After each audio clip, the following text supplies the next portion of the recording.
Today, we're going to talk about animal calls and animal sounds. So let's start out by introducing you to an animal that has 6 legs. It's an insect, and this insect comes from the island of Madagascar, just off the coast of Africa, and it's a hissing cockroach. So a Madagascar hissing cockroach. All right, here's Harry right here. And you can tell he's a boy because I don't know if you can see those 2 horns on the top of his head, but the females don't have horns like that. So that way I can tell that this is Harry, my male hissing cockroach. Now, something you notice right away is the size. They're very large, all right? They're large bugs. They're known as the tanks of the insect world. You also notice these things that are moving around on his head. Those are called antennae, and they're for actually feeling around and communicating with other hissing cockroaches.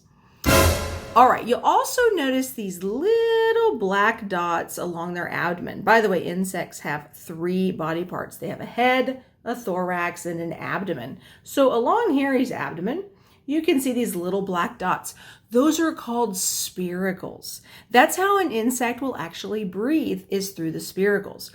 Now, when hissing cockroaches get scared, they use a defense mechanism, and it's in their name. They actually hiss. And they do that by rapidly pushing air through those spiracles to make a cool hissing sound.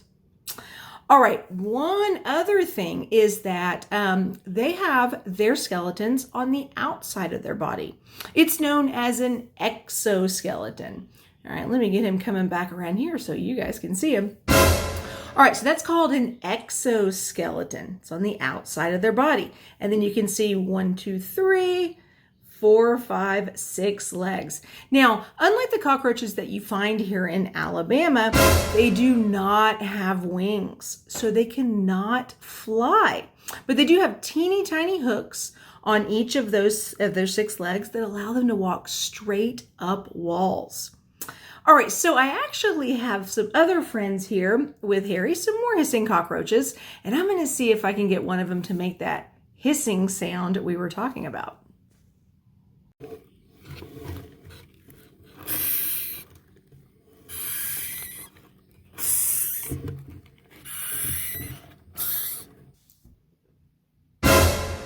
Let's make something called a balloon screamer. Seems like such an odd thing to make, a balloon screamer, when you're talking about hissing cockroaches. But here's what I think about the balloon screamer. It sounds a lot like a super important insect.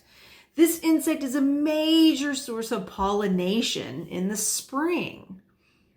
They're yellow, some of them, with black lines. Oh, a bee. Very good. It sounds like a bee buzzing to me. So it's a perfect activity for us to do.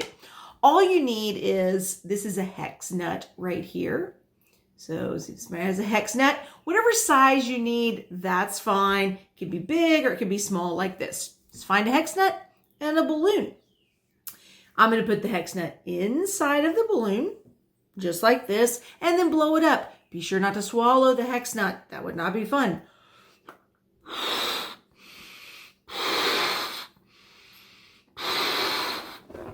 There we go. Okay, so now the hex nut is inside of the balloon.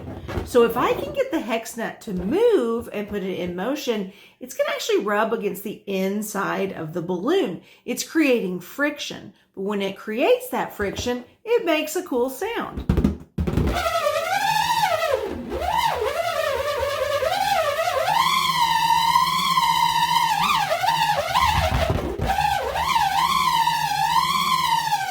It sounds like a swarm of bees. Amazing, right? So it's a pretty serious science going on here. When the hex nut goes around the inside of the balloon, it creates friction. All right, so that's the sound that you're hearing.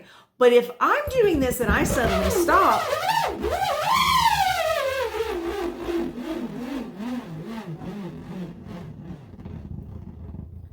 the hex nut keeps going because of something called inertia. Basically, an object at rest stays at rest unless acted on by an outside force, and an object in motion stays in motion unless acted on by an outside force. Inertia is the reason why you sit in a car seat or wear a seatbelt when you're in the car, because if the car suddenly stops, you'll keep going. But it does sound like bees. So make your very own balloon screamer or bee buzzer whenever you get a chance.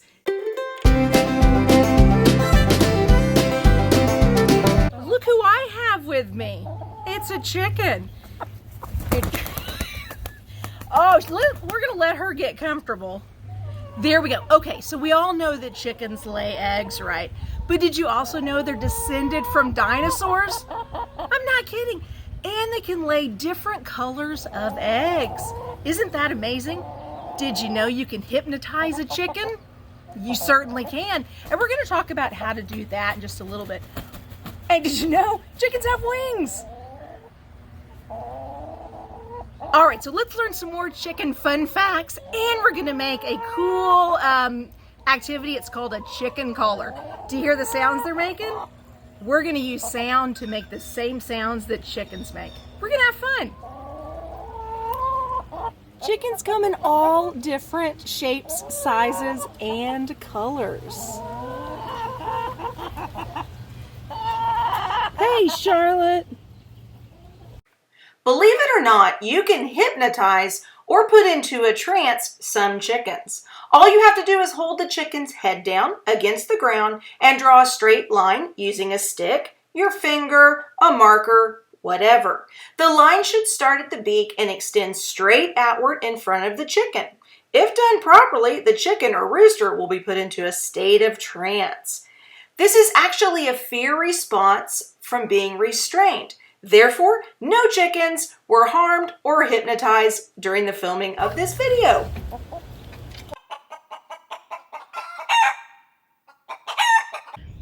Time to make our chicken caller. Now, chickens have a very distinct call. It's clucking, right? So we can actually take some really easy to find items and create or mimic the sound of a chicken calling. So for this, I'm going to use a plastic cup. Don't worry if yours is not clear, any plastic cup will do. And a paper clip. All right. A piece of yarn. Make sure your yarn is longer than the length of your cup. Okay. A nail. And then I have just a little cup of water here. All right, the first thing to create your chicken caller is you need to put a hole in the center of the bottom of the cup. And I'm going to use the nail to do that.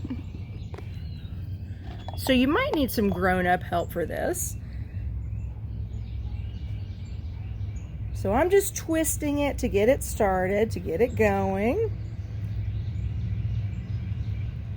You're going to need what's called elbow grease to get this in there. We're almost all the way through. All right, there we go.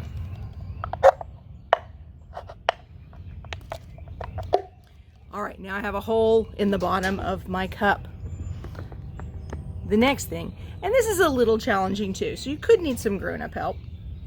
I'm just going to tie one end of my piece of yarn around my paper clip. All right.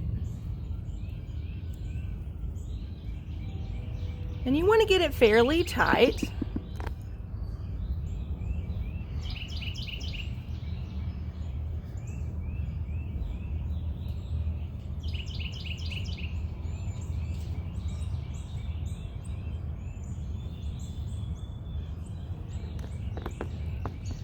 All right, now you're going to take your yarn and put it, the end that you did not put the paper clip, you're going to put that through the hole. I tend to use the nail for this part. It sort of helps it through.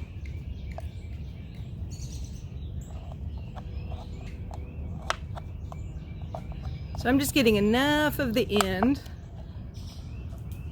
through my hole. There we go. And then I'm going to pull the rest through.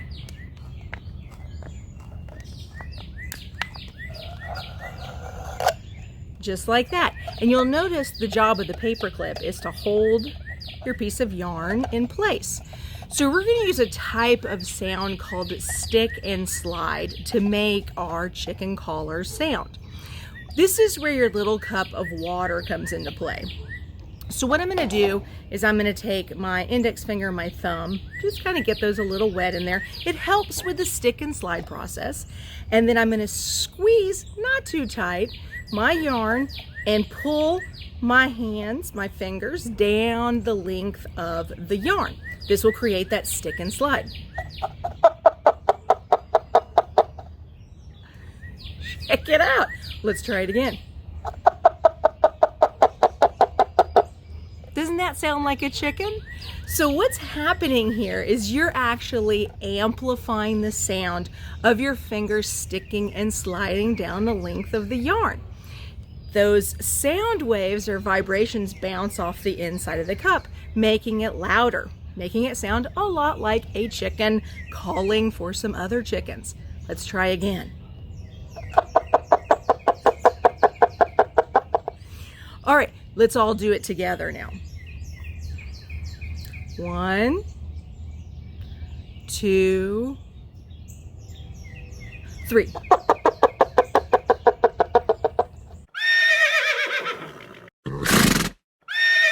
This is Pepper. He is a Tennessee walking horse. Horses can gallop at around 27 miles per hour and have around 205 bones in their skeleton. Horses have bigger eyes than any other mammal that lives on land.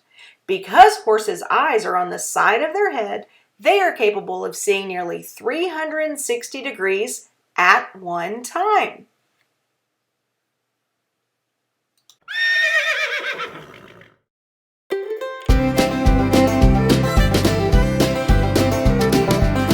Okay, by now you've probably worked your way through nearly all the activities in your science kit, including your rubber chicken that you can slingshot across the room.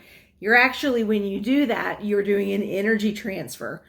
Pulling the chicken back, that's called potential energy. You let it go, it transfers or changes into kinetic energy. And it's just fun and works perfectly with a chicken collar. All right, so the additional things that you still have left to do is you have this right here. It's called a giggle stick. So what's going on? Well, you have a hollow cylinder tube right here. But inside, you have an additional smaller tube, and it actually has a reed inside it.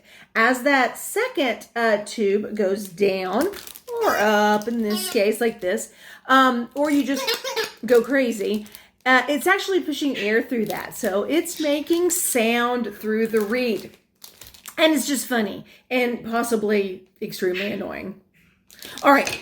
Next, in the annoying factor, we're going to make something called a sound sandwich. So for this, you'll have a bag, right? You open it up. You have 2 jumbo craft sticks, 1 big rubber band, 2 cut pieces of drinking straw, and then 2 smaller rubber bands. So what are you going to do with these? You're going to take 1 of the jumbo craft sticks, take the big rubber band, and put it around carefully. You could do that energy transfer again with the rubber band. That sometimes happens. If it does, go get your rubber band, come back. You want to make sure there's no twists or turns in the rubber band. Okay? Next thing you do after that is you're going to take these little pieces of drinking straw and you're going to put it underneath that rubber band on one side. So let me take both of them here.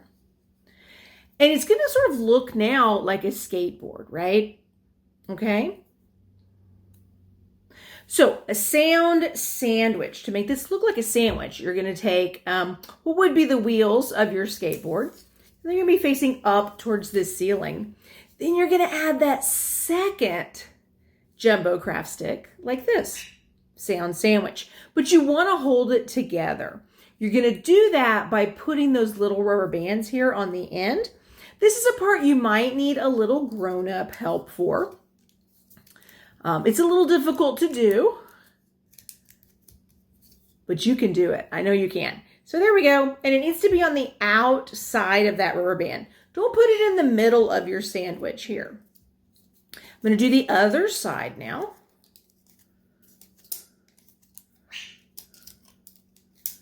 Okay. There we go. And this is what it looks like.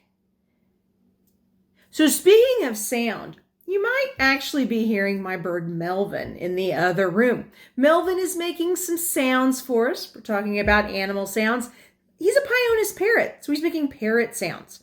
Parrots can actually mimic. So let's see if we can get him to mimic.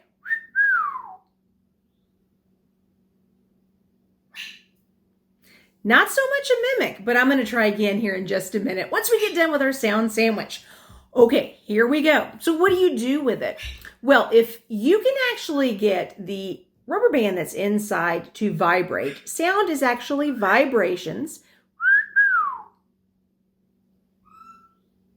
If you can actually get that rubber band to vibrate, it's going to be inside of the craft sticks. So it's going to cause those sound waves to bounce off that small space, just like your chicken collar. So it's going to amplify the sound. So let's see if we can make some sound.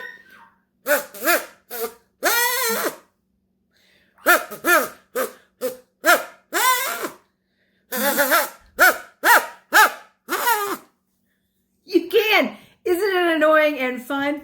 So go have some fun with your sound sandwich, and I'll see if I can't get Melvin and have him make some more parrot sounds for you.